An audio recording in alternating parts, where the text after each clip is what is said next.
वालेकुम जी, क्या हाल चाल है आप सबका? उम्मीद है कि आप सब बिल्कुल ठीक होंगे, यहाँ पे भी सब ठीक-ठाक मज़े में। तो जनाब आज की वीडियो में मैं आपके साथ अपनी अर्ली मॉर्निंग रूटीन शेयर करूँगी।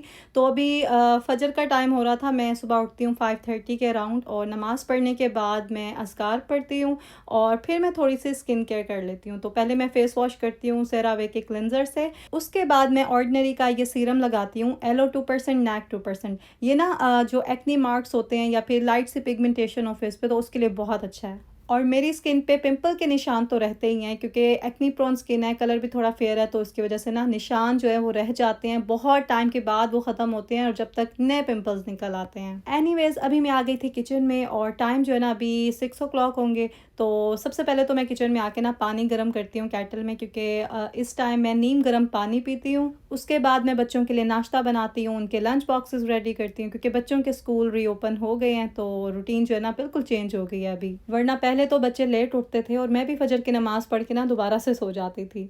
तो अभी ये है कि अमान और आयतल भी माशाल्लाह से सुबह उठ के फजर की नमाज़ पढ़ते हैं और उसके बाद फिर वो स्कूल के लिए तैयारी करते हैं। मुझे वैसे ये सुबह अर्ली उठने वाली रूटीन ना बहुत अच्छी लगती है और सूट भी यही करती है मुझे क्योंकि पूरे दिन में बरकत होती है, बहुत सारे काम हो जाते हैं। आपने भी नोटिस किया होगा कि अब मैं पहले की निस्बत व्लॉग्स जो है ना टाइम से थोड़ा अपलोड कर देती हूँ। अभी हालाँकि रूटीन उस तरह से सेट नहीं हुई है जिस तरह से मैंने सोचा था क्योंकि टाइम लगता है। नींद भी आ रही होती है मुझे, स्पेशली जब बच्चे स्कूल चले जाते हैं ना उस टाइम तो मेरा दिल करता है कि मैं सो जाऊँ दोबारा से। लेकिन कोशिश करती हूँ कि ना सोऊँ। हाँ, अगर रात को मैं लेट सोई हूँ, मेरी नींद पूरी ना हुई हो तो फिर मैं 1 घंटे की नैप ले लेती हूँ। बस रात को 10 बजे सोने वाली रूटीन सेट हो जाए ना मेरी तो फिर हर चीज़ खुद ही ठीक हो जाएगी। क्योंकि अभी मुझे रात को सोते-सोते 11 साढ़े 11 बज जाते हैं। तो यहाँ पे अब मैं बच्चों के लिए जो है ना नाश्ता बना रही थी, आज बेगल्स देने थे उनको और साथ में मिल्क और एग मैं देती हूँ बॉयल करके। अली से तो सुबह उठ के ना खाया ही नहीं जाता अंडा तो उसको फिर मैं लंच में दे देती हूँ क्योंकि नींद में होता है ना वो सुबह, तो कुछ भी उसे अच्छा नहीं लग रहा होता। रात को जितनी भी कोशिश कर लूँ ना ये लोग 10 बजे से पहले तो सोते ही नहीं हैं, तो इसीलिए फिर नींद भी पूरी नहीं होती। अमान और आयतल तो उठ जाते हैं, वो बड़े हैं, लेकिन अली जो है ना बस इसने नखरे करने ही होते हैं, फिर थोड़ी देर के बाद खुद ही सेट हो जाता है। बस ये कि आहिस्ता-आहिस्ता रूटीन इनकी भी सेट हो जाएगी तो फिर आसानी हो जाएगी इनको भी उठने में। अच्छा पहले ना बच्चे सुबह उठ के टूथब्रश करते थे लेकिन अभी मैंने इनको मना कर दिया है क्योंकि एक पॉडकास्ट में सुन रही थी उसमें एक डॉक्टर बता रहे थे कि जो ये टूथपेस्ट होती है ना इसमें कुछ ऐसी चीज़ें होती हैं, कुछ केमिकल्स होते हैं जो हमारी बॉडी में जाके फिर कैंसर का कॉज़ भी करते हैं। तो इसलिए अब मैं सुबह उठ के इन्हें कहती हूँ कि खाली पानी से रिंस कर लें और फिर जब ये नाश्ता कर लेते हैं उसके बाद जो है ना ये टूथब्रश कर लेते हैं। आज लंच बॉक्स में ना मैंने बच्चों को आलू और चिकन के कटलेट्स देने थे तो रात में ही मैंने बना के रख दिए थे, डिनर में भी वही दिए थे मैंने इनको। तो इस तरह से फिर ज़ाहिर है ईज़ी हो जाता है, वरना सुबह-सुबह उठ के कुकिंग करना बहुत ही मुश्किल काम है।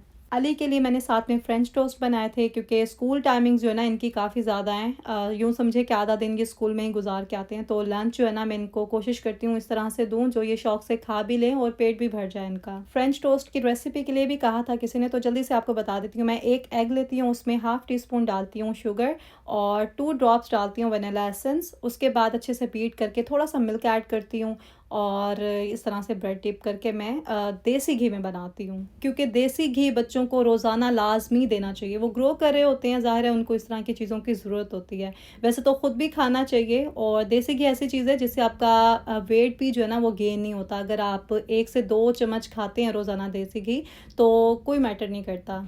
एक और चीज़ भी मैं यहाँ पे कहना चाहती हूँ कि प्लीज़ बच्चों को लंच बॉक्स में ना कोई फ्रोज़न फूड या प्रोसेस्ड फूड जो आप देते हैं वो ना दिया करें, बहुत ही ज़्यादा नुकसानदेह हैं बच्चों के लिए। घर पे खुद बना लें, अगर बच्चों को नगेट्स खाने की या कोई भी इस तरह की चीज़ें खाने की आदत है तो घर पे जो आप बनाएँगे ना एटलीस्ट आपको पता होगा आप क्या-क्या दे रहे हैं। जो बाज़ार से आप ख़रीद के लाते हैं वो तो फूड नहीं होता, वो तो यूँ समझिए कि प्रोडक्ट होता है जो आप बच्चों को दे रहे होते हैं और वो बहुत नुकसान देता है उन्हें। तो माशाल्लाह से तीनों बच्चों के लंच बॉक्सेस रेडी हो गए थे। थोड़े से फ्रूट्स और वेजिटेबल्स लाज़मी देती हूँ मैं इनको। अमान और आयतल ना थोड़े से नखरे करते हैं फ्रूट्स और वेजिटेबल्स लेके जाते हुए क्योंकि बच्चों को पता नहीं क्यों अजीब लगता है अगर हेल्दी फूड लेके जाए। बस एक ट्रेंड बन गया ना, लोग इस तरह की फ़ास्ट फूड और ऐसी चीज़ें लाते हैं तो इन बच्चों को शायद फिर अजीब लगता होगा कि हम तो बहुत ही डिफरेंट चीज़ें लेके जा रहे हैं। यहाँ अमेरिका में तो मोस्टली लोग ना जंक फूड खाने के ही आदी हैं। बहुत कम लोग हैं जिनका हेल्थी लाइफ़स्टाइल है, अदरवाइज़ मैं खुद देखती हूँ बच्चे सुबह जब स्कूल बस का वेट कर रहे होते हैं ना तो हाथ में उनके होती है कोक या फिर कोई कोल्ड ड्रिंक और साथ में कोई चिप्स का बड़ा सा पैकेट होता है जो वो खा रहे होते हैं मज़े से।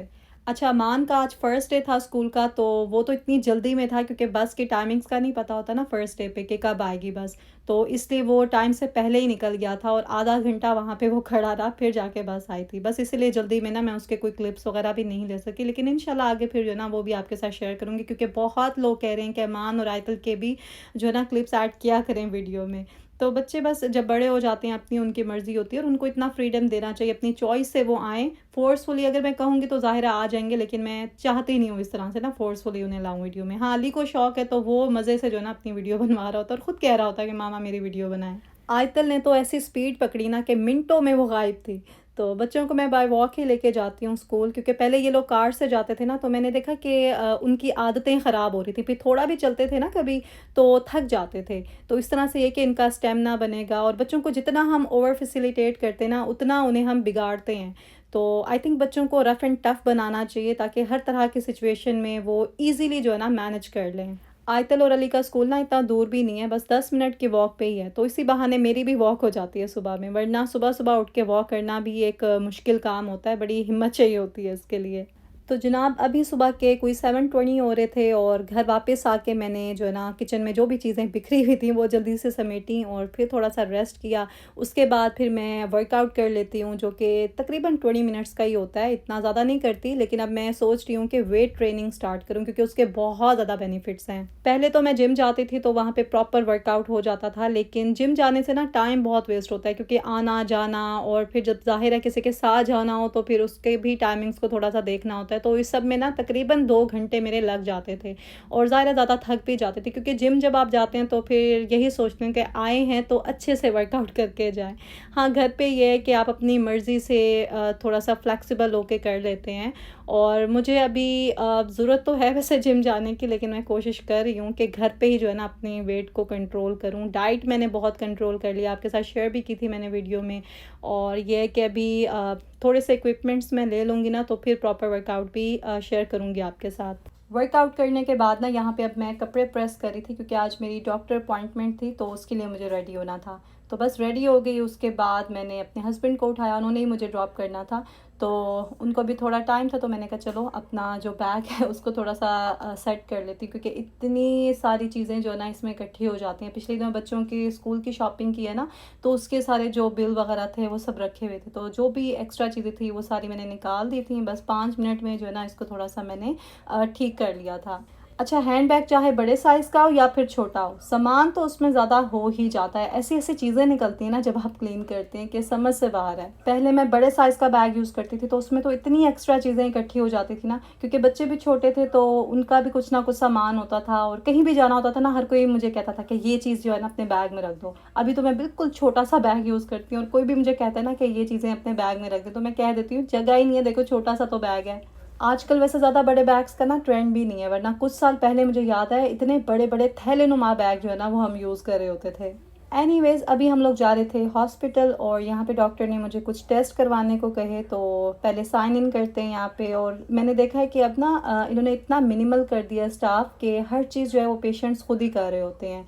तो आने वाले वक्त में सुना है कि हॉस्पिटल्स में ना कोई बंदा नज़र नहीं आएगा आपको, सिर्फ मशीनें ही होंगी और वही सारा कुछ करेंगी ऑपरेट। खैर यहाँ पे मेरी फॉलो अप अपॉइंटमेंट थी और ब्लड वर्क करवाना था, तो वो सब करवाने के बाद मैं आ गई थी घर वापस, और घर आके मैंने अपने लिए जो है ना सैलड बनाया।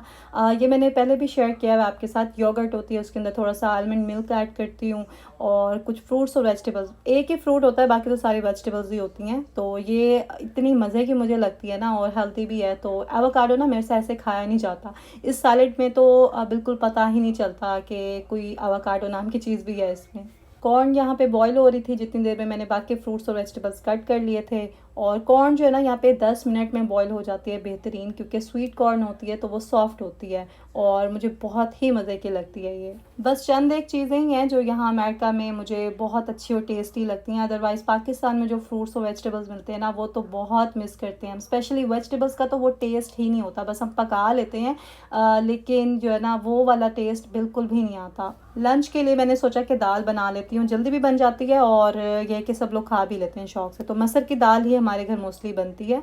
और साथ में मैंने आटा भी गूँध लिया था। अच्छा, आटा पहले मैं 2-2 3-3 दिन का गूँधती थी, लेकिन अभी जो है ना मैं कोशिश करती हूँ कि बस 1 से 2 दिन में ही ख़त्म हो जाए और फ्रेश ही मैं गूँधूँ। मशीन जो थी आटे वाली वो तो ख़राब हो गई थी, और यहाँ पे वो सिस्टम ही नहीं है कि चीज़ों को रिपेयर करो। बस जैसे ही कोई चीज़ ख़राब हो किसी की, वो उसको फेंक के तो नहीं ले लेता है। और मैंने इसलिए नहीं ली क्योंकि इतनी ज़रूरत नहीं है, क्योंकि मैं ज़्यादा बेकिंग भी नहीं करती, बस आटा ही गूँधना होता है। तो इसको तो मैं 2 मिनट में गूँध के ना 10 मिनट के लिए रख देती हूँ फ्रीज़र में, और उसके बाद बस हल्का सा ही करती हूँ, तो ये बिल्कुल अच्छे से जो है ना वो हो जाता है डन। पहले मुझे याद है कि इतनी इतनी देर तक लोग आटा गूँधते थे कि बाजू रह जाते थे, और अभी जो है ना सभी लोग इसी टेक्निक से ही गूँधते हैं। आप लोग भी बताना आप किस तरह से गूँधते हैं आटा। आजकल तो सभी लोग इतने एक्सपर्ट हो गए हैं कुकिंग में। अभी कुछ दिन पहले ही मैं एक चैनल देख रही थी, इतनी अच्छी रेसिपीज़ लगी मुझे, और ये शॉर्ट वीडियो भी बनाती हैं, तो उसमें ये है कि 1 मिनट में आपको पूरी रेसिपी मिल जाती है। तो बेसन का चीला मैंने इनका देखा, बहुत ही अच्छा लगा मुझे। मैं ना ट्राई करूँगी, फिर आपके साथ भी शेयर करूँगी। और न्यू चैनल है, आप लोग भी सपोर्ट करें इन्हें, क्योंकि बहुत अच्छी रेसिपीज़ हैं। ऐसे लोगों को ना सपोर्ट करना चाहिए। इनके चैनल का नाम है कुकिंग पैशन 0786, और ये लॉन्ग वीडियोस भी बनाती हैं, शॉर्ट भी बनाती हैं, तो ज़रूर आप विज़िट करना। तो बस यहाँ पे व्लॉग को एंड कर रही हूँ। आप लोग अपना बहुत ज़्यादा ख्याल रखें, दुआ में याद रखें। मिलते हैं फिर बहुत जल्द। अल्लाह हाफिज़।